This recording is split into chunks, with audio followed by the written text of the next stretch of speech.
உன் பேர் என்னப்பா? பாவாடசாமிங்க. சரி, உனக்கு என்ன பிரச்சனை? எனக்கு ஒண்ணும் பிரச்சனை இல்லைங்க. பிரச்சனை போல என் சம்சாரத்துக்கு தான். நீங்க ஊர்லயே பெரிய மனத்துவ டாக்டர்னு எல்லாரும் சொன்னாங்க. அதனாலதான் உங்களை பார்க்க வந்திருக்கேன். எங்க உன் சம்சாரம்?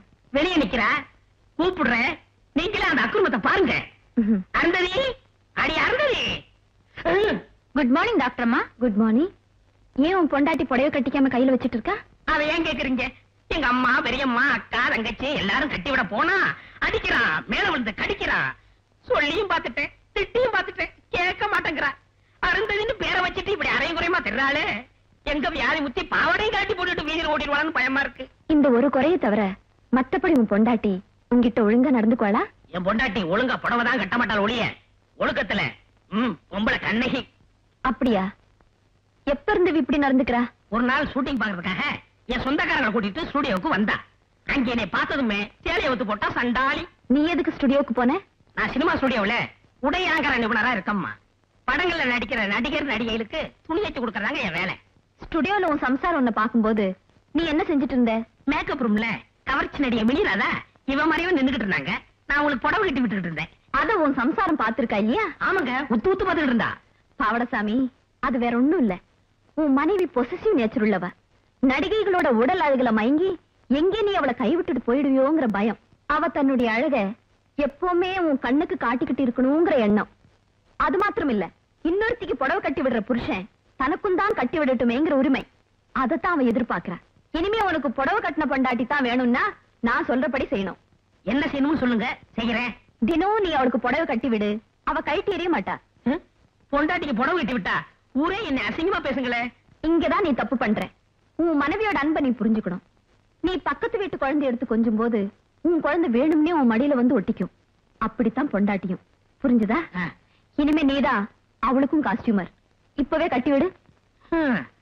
எனக்கு பாவடசாமின்னு பேர் வச்சதுக்கு பதிலா சேலசாமினே பேர் வச்சிருக்கலாம். திரும்படி திரும்ப கட்டிக்க. என் மானத்தை காப்பாத்திட்டீங்க. என் உயிரில் வர உங்களை மறக்க மாட்டேன். நன்றி. போயிட்டு வரம்மா. சரி, போயிட்டு வாப்பா. பாடி போலாம். சிரிச்சிட்டேன். இது எஸ்டேட்ஸ் ஃபைல். இது இன்கம் டாக்ஸ் ஃபைல். நமஸ்தே ஜி. நமஸ்தே சார் ஜி. என் வைஃப் கிட்ட நெக்லஸ் காமிச்சிட்டீங்களா? எல்லா நெக்லஸையும் காமிச்சாச்சுங்கோ. அதிலே இந்த வைர நெக்லஸ் ஒண்ணுதான் அவங்களுக்கு ரொம்ப பிடிச்சிருக்குதுன்னு சொல்றாங்க. Good. Really my wife is always a woman of taste. எனக்கு ரொம்ப பிடிச்சிருக்கு. என்ன விலை? 5 லட்சம் ரூபாய் தான் ஆகுது. டன். செக்ரட்டரி, இவர் கடைக்கு 5 லட்சம் ரூபாய்க்கு செக் அனுப்பிச்சிருங்க. சரி, நீங்க போகலாம். நமஸ்தே ஜி. செபாஸ்டியன், முதலாளி, இது அம்மாட்ட கொண்டு கொடுத்துரு. சரிங்க முதலாளி. சார், ஒரு விஷயம் நான் சொல்லேன், தப்பா நினைச்சு கூடாது. ஒரு சாதாரண டிரைவரை நம்பி இவ்வளவு விலை உயர்ந்த நெக்லஸ் கொடுத்து அனுப்புறீங்களே, அது அவ்வளவு உசிதமா படல சார் எனக்கு. நீங்க எங்கிட்ட புதுசா வேலைக்கு வந்த செக்ரட்டரி, அதனால செபாஸ்டியன் பத்தி தெரியாது. அவன் எங்கிட்ட 25 வருஷமா வேலை செய்யற விசுவாசம் உள்ள டிரைவர். பை தி பை, வர 10ஆம் தேதி எனக்கு கல்யாணமா 25 வருஷம் ஆகுது. அந்த சந்தோஷத்துக்கு அடையாளமா நம்ம கிட்ட வேலை செய்யற எல்லா தொழிலாளர்களுக்கும் 6 மாசம் போனஸ் தரதா டிக்ளேர் பண்ணிடுங்க. போன மாசம் தானே 3 மாசம் போனஸ் கொடுத்தோம், மறுபடியும் 6 மாசம் போனஸா? எஸ். சகல சௌபாக்கியத்தை எங்களுக்கு கொடுத்த கர்த்தர் குழந்தை பாக்கியத்தை மட்டும் தர மறுத்துட்டார். அதனால எங்கிட்ட வேலை பார்க்கிற எல்லா தொழிலாளர்களையும் என்னுடைய குழந்தைகளா தத்தெடுத்துக்கிட்டேன். இன்னைக்கே நோட்டீஸ் போர்டுல போனஸ் ஒரு தொட்டிடுங்க.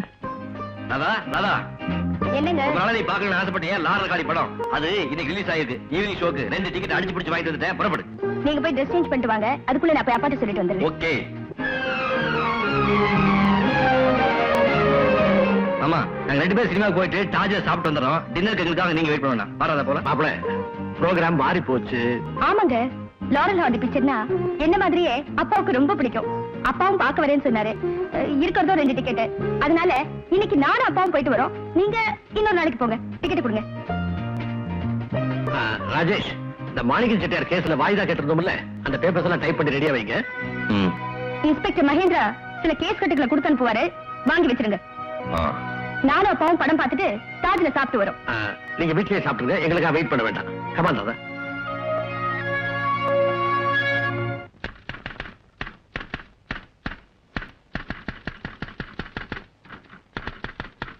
Good evening Rajesh. Good evening doctor. தனியா உட்கார்ந்து என்ன டைப் பண்றீங்க? வேற என்னத்த, என் தலையெழுத்தை தான்.